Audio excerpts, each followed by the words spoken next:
next? The speaker du jour. Well, as you all know, we have our speaker tonight could not join us because our first speaker, because NASA and the government and all that stuff, he is not allowed to speak because he works for NASA. So we had the big shutdown.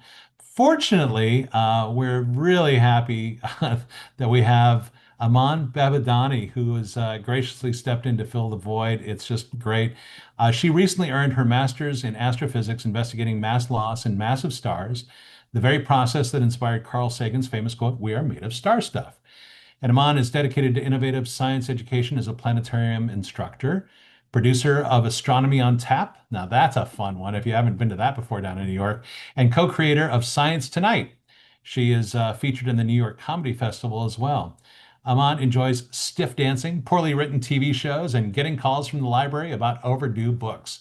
Who wouldn't? Please welcome to the Westport Astronomical Society free online lecture series, Iman Behbehani. Welcome, Iman. Hi, thank you so much for having me. Thanks for coming. Thank you for being here and stepping up so quick.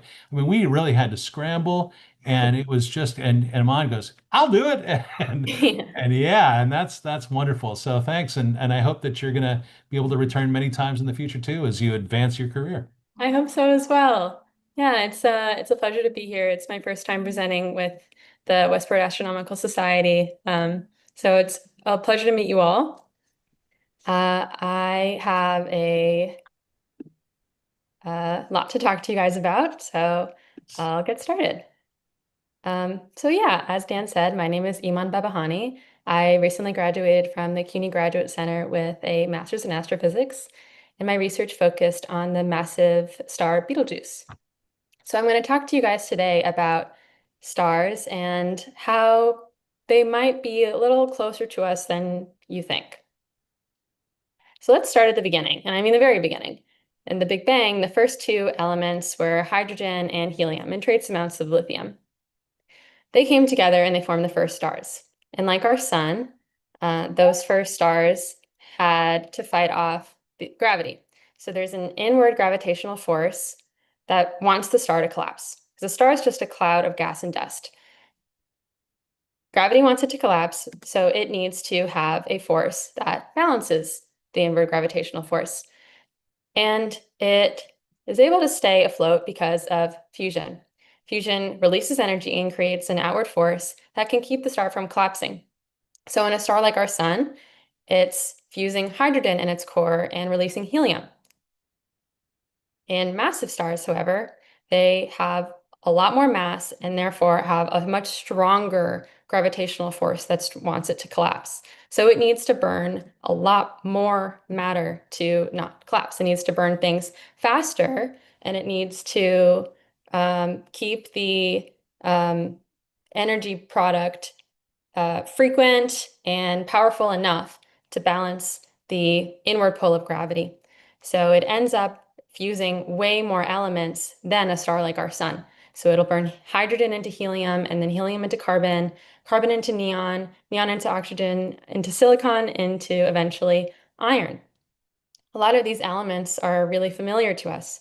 A lot of them are in our bodies, are in the air, are in the trees. Hydrogen and oxygen combine to make H2O. Carbon and oxygen combine to make carbon dioxide. So this is where they came from. They came from fusion in massive stars. This periodic table shows where all the elements came from, and you can see how many of the elements are so interconnected to stars and the different processes that happen in them.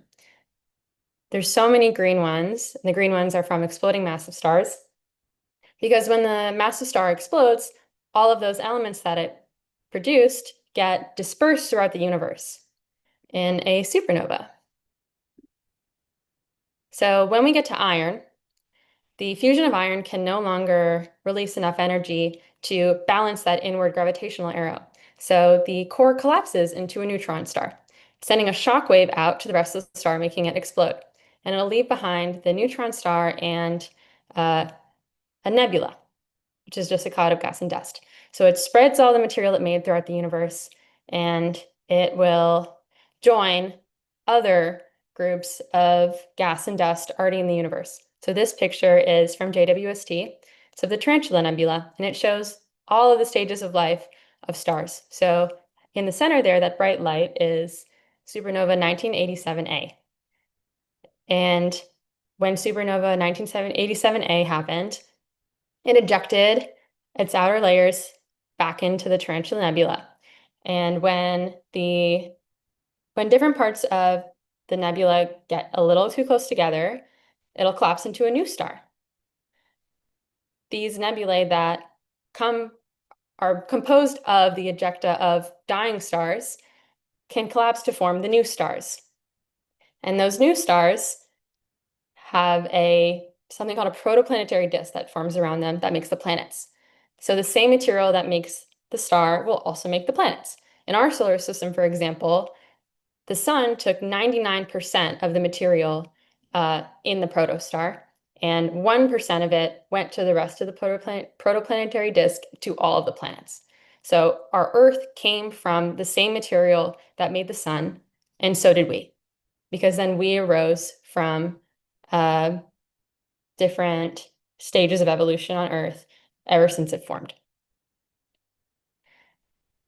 So I'm connecting back to this again, this general theme that I'm trying to get across here, that the building blocks of life are created by stars, especially massive stars.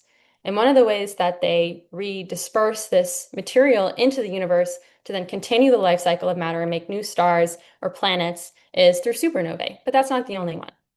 When stars are still alive, they do this thing called mass loss.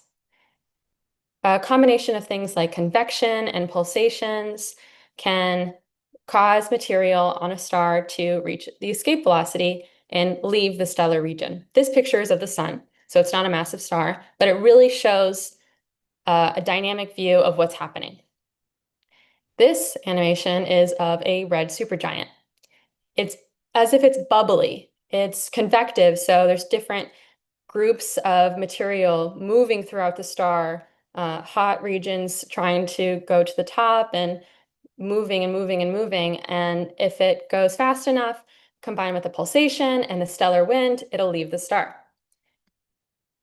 And if it's cool enough around the star, it can accumulate in something we'll call the circumstellar material. So this is the first vocabulary word of the night, CSM. I'll be saying it a lot from now on. Circumstellar material, and it's a shell of mass material around the star that was ejected over time. So the star is still alive, but it's teasing the process of returning all of its material from whence it came.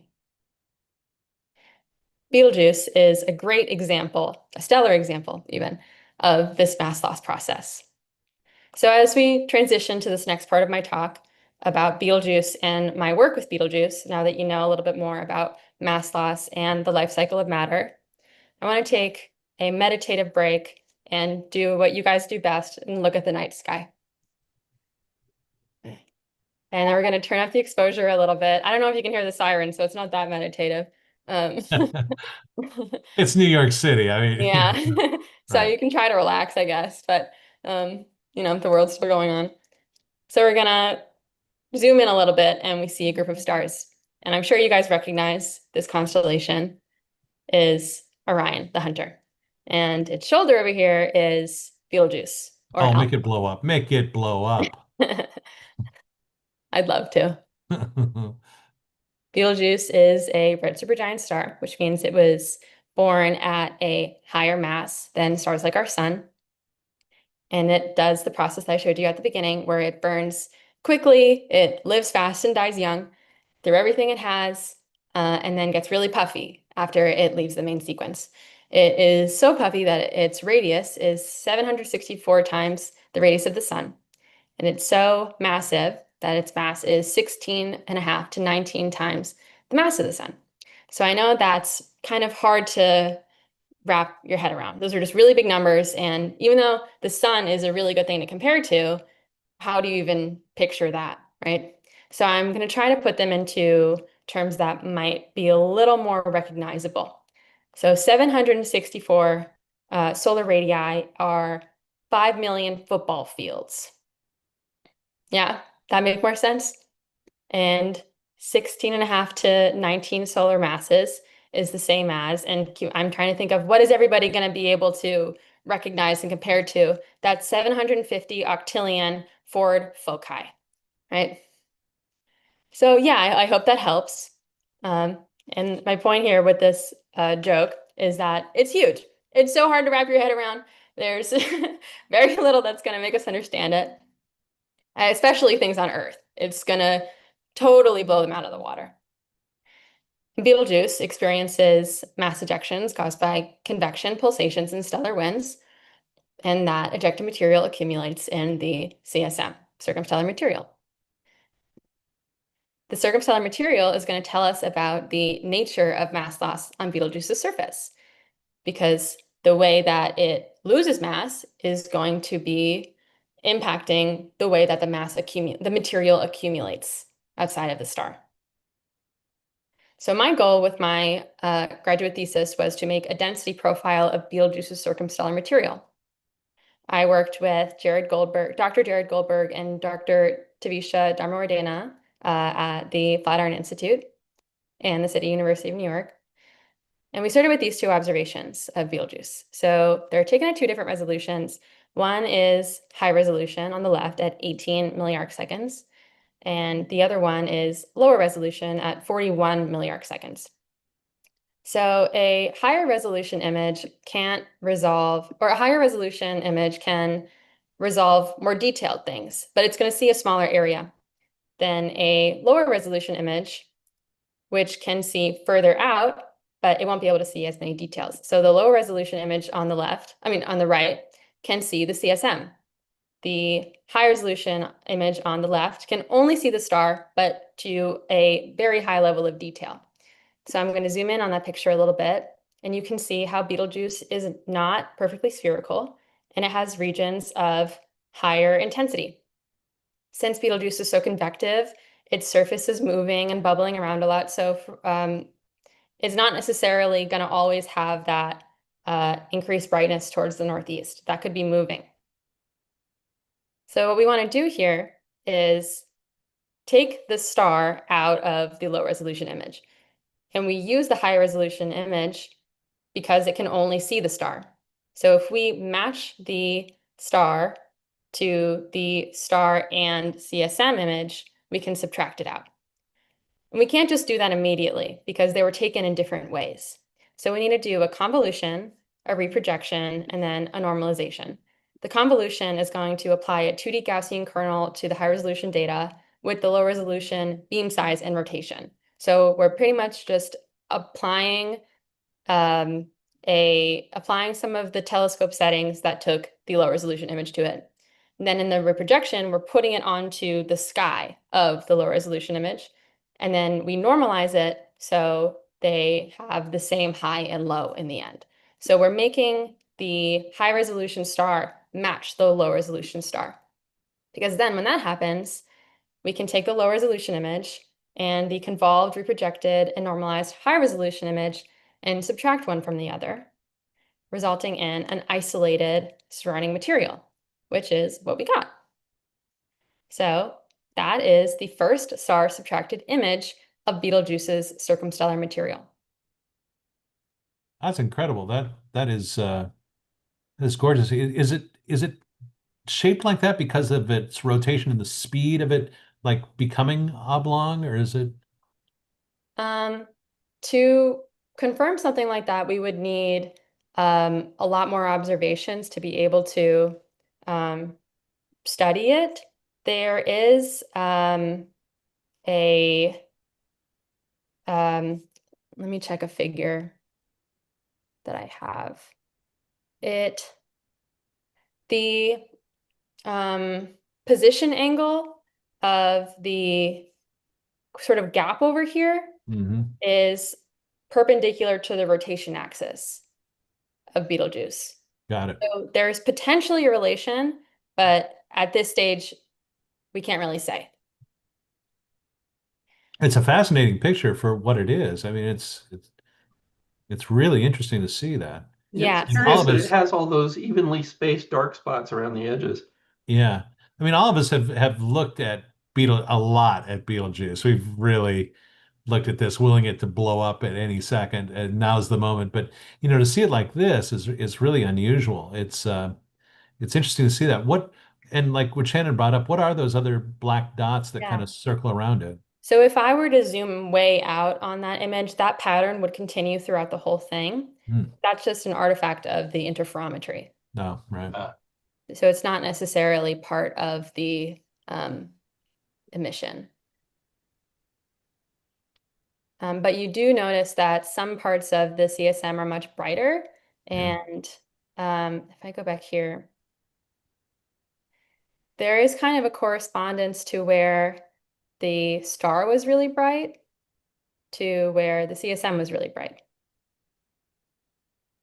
There's a northeast hot spot on Betelgeuse when these observations were taken.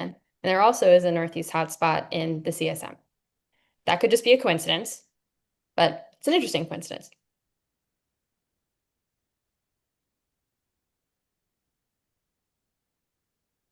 Okay, and so our goal was to convert to density and make a radial density profile. So we mathematically go from intensity to density, and the distribution stays the same, the numbers change, and the units change, right? Here's a radial profile of Betelgeuse and its circumstellar material. There's 4 different lines here. The red one is the high resolution image. The green one is the low resolution image. The blue one is the high resolution image after everything that we did to it to make it match the low resolution. And the purple is the circumstellar material.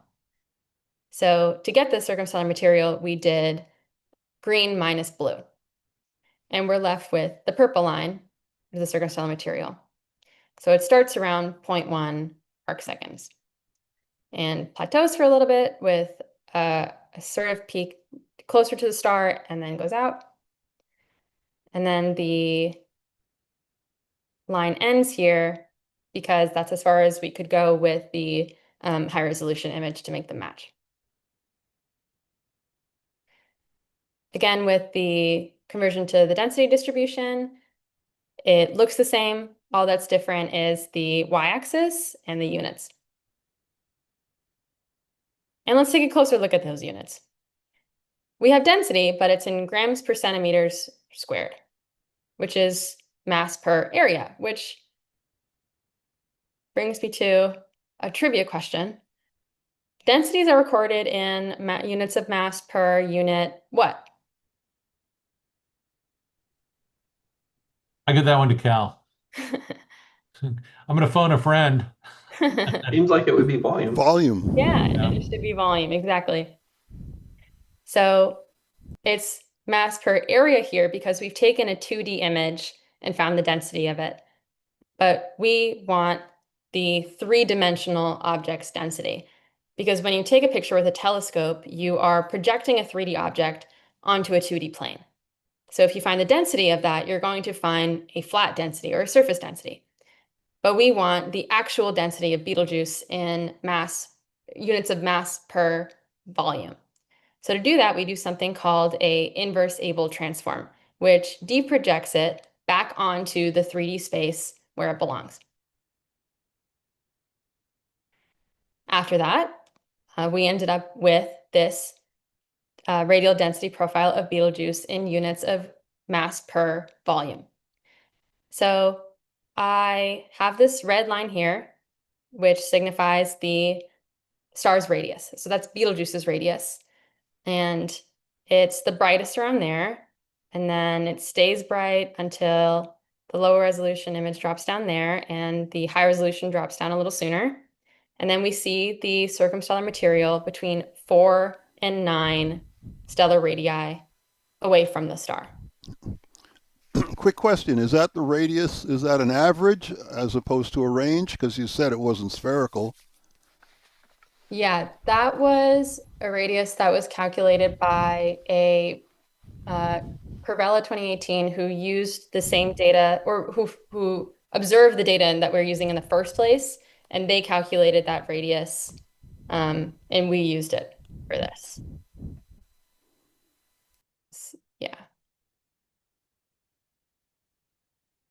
Okay.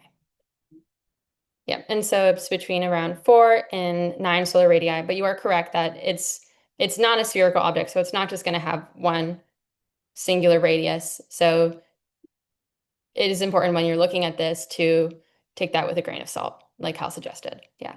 So this just helps kind of generally look at it and say, okay, this is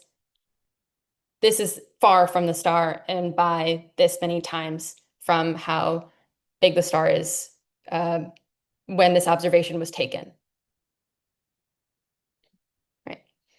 And so the density that we found of the circumstellar material is between 10 to the negative 16 and 10 to the negative 14 grams per centimeter cubed, which is really small. It's really sparse. The density of water is 1 gram per centimeter cubed. The mean density of the sun is bigger than the density of water. It's 1.4 grams per centimeter cubed. A vacuum chamber on Earth, or a man-made void, is 10 to the negative 6 grams per centimeter cubed. And the CSM of Betelgeuse is so much more sparse than that. So even though this is so luminous and looks as amazing as it does, it's really sparse still. Aman, there was a question that Tim and Malloy had asked. Is why is there that gap there at 9.5 radii? Yep. Here between the low resolution and the CSM? Yeah, I think so. I think that's what he's asking. I think he means the large gap between that Oh, and the next here. section. Yeah. Oh, okay. So after the CSM ends is when we were looking at the 2D images, you start to see the artifact of interferometry. So this is probably noise. That would make sense. I get that. Yeah. Oh, and I should mention that the ALMA observations that we're using just pick up dust. So we use the ratio of gas to dust in Betelgeuse to scale to the whole thing. So this is also showing the density of both gas and dust in the CSM. So we can use the distribution of material, the density distribution in Betelgeuse's CSM to work backwards to figure out things about its mass loss. There's a relationship between mass loss and density. And if the mass loss was constant, it would scale down as with a slope of -2 on a log-log plot with radius, which is 1 over r squared. And that would follow any one of these lines depending on how much mass it's losing per year. So if Betelgeuse was losing 10 to the -2 solar masses per year, the CSM would follow this line. It's closest to 10 to the -4 solar masses per year, but it doesn't follow that line exactly, which means that the mass loss on Betelgeuse is not constant as far as we can tell from here, because it would produce a circumstellar density distribution that decreases with radius squared. But instead, we have it go up and then back down again. So we do know that massive stars spread heavy elements throughout the universe with mass loss, but the process itself is very difficult to predict. And we can see here that it's stochastic, it's not constant, and it depends on so many different things. So what's going to happen when Betelgeuse takes its turn to finally explode as a supernova? Tomorrow night. It's going to return all of those elements that it made for the formation of new stars, like we talked about earlier, and it's going to interact with that circumstellar material. In supernova 1987A, who I showed you in the beginning in the Tarantula Nebula, 2,000, 5,000, and 8,000 days after the supernova, the material hit the CSM. And you can see how it starts to glow, right? We can see how the ejecta expands, and we see brightening hotspots in the circumstellar ring. The CSM has the impact on the beginning of the supernova as well in the first 30 days. Supernova observations will show a high peak in the early emission that can only be recreated by simulations with a circumstellar material. So on the left here, we have the black dots showing the observational light curve of supernova 2023 IXF. The lines below it show different simulations without a CSM. On the right, we have simulations with mass loss rates of 1 solar mass per year and 0.3 solar masses per year, and they are able to reach that early emission that the simulation without a CSM could not. So there's a theory that circumstellar material will have a very big impact on the early supernova emission. This is a simulation of a red supergiant supernova. This isn't Betelgeuse, but it will be one day. And the top shows the radial velocity, and the bottom shows the density. So if we watch that again, the shock wave goes outward, and you can see the velocity is all pointing outward, and then it starts to all push out. And it makes you wonder, what would that simulation look like if there was circumstellar material for the shock wave to hit and the material to hit as the supernova continued?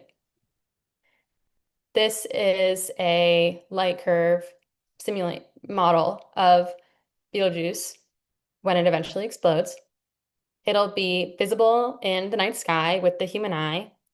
You can see it is above that parent magnitude threshold.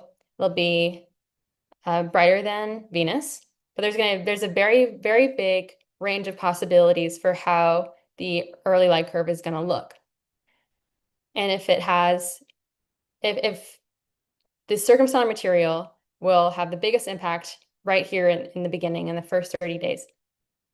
It'll make it brighter right before it plateaus. And this is something that we hope to eventually do with the 1D density distribution data that we have. This plot that you're looking right now was made using simulations in a program called MESA, so modules in stellar astrophysics. I skipped the E because I don't remember the E, but I think it's experimental. And this simulation was done without the circumstellar material attached onto it. What we hope to eventually do is redo this simulation of Betelgeuse's supernova with that circumstellar material to get a better idea of the early supernova emission and what it looks like. So in the next 100,000 years, when Betelgeuse explodes, it's going to plow through its CSM and then spread itself and the CSM throughout the universe. And parts of Betelgeuse will later be in future stars, planets, and possibly life forms like us. Thank you so much for your time. I'm going to highlight some future projects. I am on a program called Science Tonight that Dan mentioned earlier. Our next show was nominated for the New York Comedy, well, it's in the New York Comedy Festival, and it's on November 11th. I will also be talking about Betelgeuse there. And I'm also working on a children's book about stellar evolution called Ella the Protostar. Yeah. You are a very, very busy person. Aman, that was really interesting. I really, there's so much to talk about with these giant red stars, like with Betelgeuse, and thank you for kind of taking us through it. I've never seen some of the graphics that you showed of it hitting, the interstellar, Interstellar medium. yeah, the interstellar medium. I've never seen a lot of that, so it was great. I don't know if we have any questions from the crowd. I mean, it's a quiet night on the questions. I mean, generally that means that you really kind of answered a lot of stuff. That there's, Yeah. I don't know, anything from the panel? Crickets from the panel? Crickets. Well, so I mean, you're saying that I'm always teasing I'll about. come up with something. Okay, all right. Well, if you have something, Cal. Okay, if you could tell us a little bit about the history of observing Betelgeuse, because its diameter was measured some time ago. Right. The radius that I use came from Dr. Meredith Joyce in around 2020. She used MESA as well for a simulation of Betelgeuse. So MESA is a stellar evolution code. and you input a bunch of parameters to it, and it shows you how the stellar evolution of the star that you input would go.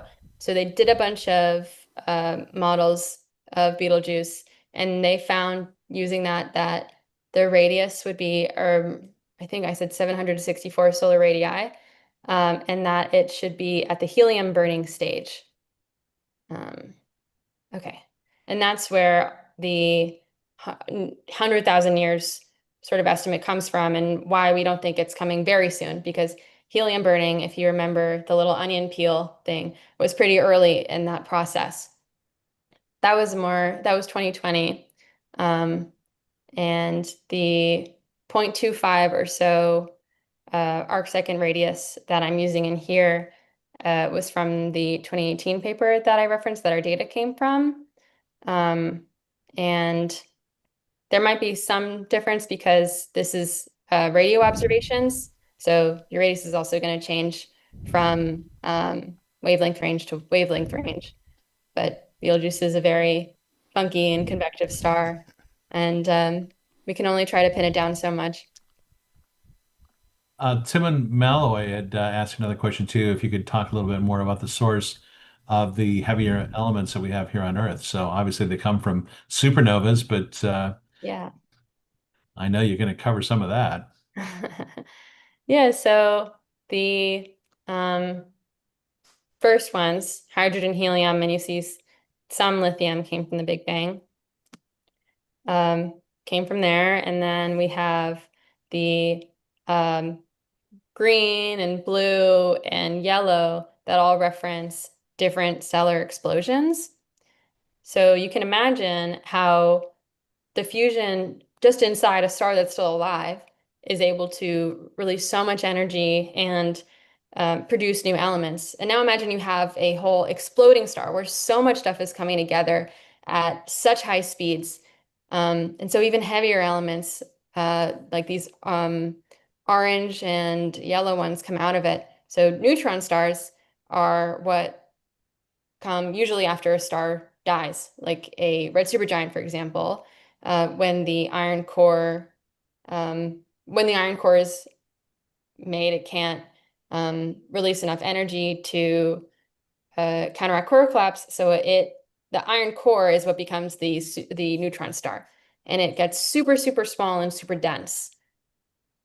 So neutron stars are really, really powerful small stars. And if two come together, that's a massive reaction that releases a lot of energy and is where we get all of these orange elements. And there's a question mark there, probably because this stuff is still being narrowed down a little bit. But we can definitely say that that's a very high energy reaction that would have large implications for the byproducts. Well, that's a great explanation. Can you also, as we're kind of wrapping up here, I was hoping we get a few more questions in, but tell us a little bit, why did you decide to study this? Why this, what interested you in this field? I know you've been working, do you work with Joshua Tan, who is, who had recommended you today? Yeah, not directly, but he's been a part of my astrophysics career pretty much since it started. When I was in college, I did my undergraduate thesis at the Museum of Natural History with Dr. Mike Shara and Dr. David Zurek. Mhm. I really wanted to do something in astrophysics, so I just called by phone. I know, crazy nowadays. All these different people on astrophysics staff directories of different universities and different institutions. And I ended up getting a REU position, so research experience for undergraduates at the Museum of Natural History. And I didn't let them let me go. And I did my thesis there as well. And I looked for dwarf nova eruptions in globular clusters. So I'd already been working a little with not stellar explosions yet, but stellar eruptions. And I thought they were really exciting. And I thought that they're also very engaging because I really like trying to connect to different audiences. And when you see a star explode, it's really hard not to be wowed and excited. And when I was looking for projects, when I started my master's program, Jared Goldberg, who was one of my mentors, showed a simulation he made of a red supergiant explosion. And I was like, wow. So the same thing that happened to me that then led me to this project. Just thinking it's so exciting and it can barely resist these sorts of topics. What a great path and a great story too, because as I was telling you before we had our meeting, that I've seen almost everything in the northern hemisphere through a telescope. And the things that excite me the most are an asteroid coming by close by, a comet like we were looking at, with Swan and Lemon, and of course a supernova. And those rare, never repeated kinds of things are, I think, the most exciting things to see because they are so incredibly rare. I mean, you can always see Saturn and Jupiter, which are stunning and amazing. But when you look at them a lot, and you look at M42, here's another M31, it's like, okay, but looking at a supernova and thinking about what caused that and how big it is, and that it's brighter than that entire galaxy, and the things that it's doing, and it's blowing its guts out there, starting new life probably, is I think just great to think about, and I can really understand why you chose that path because it is interesting to see. I just wish Betelgeuse would blow up tomorrow. Why won't that blow up tomorrow? Well, We'd have to change all our star atlases, though. and that's a sacrifice I'm willing to make, though, Cal. You haven't seen my collection. Yeah. Well, if it's like the WASP collection, it's obnoxious. So I know from knowing you for many years that you have a lot of books. You got a lot of books, man. So we do too. But um, is there anything else to add? Is there anything else to wrap up? Oh, Charlie Ritter, is there another visible star that is the carbon phase of in the carbon phase of fusion or later? Hmm. I mean, there's a lot of carbon stars out there, right? Yeah, Yeah. I would say definitely. I can't name them, but they're there are definitely stars at their state at that stage, especially when you think about how grand the universe is. There's going to be so many stars that are doing all sorts of things at the same time. Yeah, I mean, carbon stars are also, I think, some of the most amazing things to look at too, because those glaringly little LEDs in space are so cool. I love looking at them. All right, well, let's stick a fork in this. That was fun, and thank you for doing that so quickly. And it's such a pleasure to meet you. I really hope that as you kind of go down your path of becoming an astrophysicist, a physicist, get your PhD, that you come back and you have other things that you'd like to talk to us about. You're always going to be welcome. So Thank you so thank much you, for Bob. having me. It was a pleasure. So there you have it. Looks like we'll be open tomorrow for public night. We hope you come out. We'll be open early. We'll be looking at the comets early too. So Comet Lemon, Comet Blob, also known as Comet Swan, will be visible. And so there we have Iman Behbehani. Sorry, I crashed that one. But thank you, everybody, and we hope to see you next month. And we hope to see you at a public event coming at WASP very soon. We'll see you, everyone. Good night.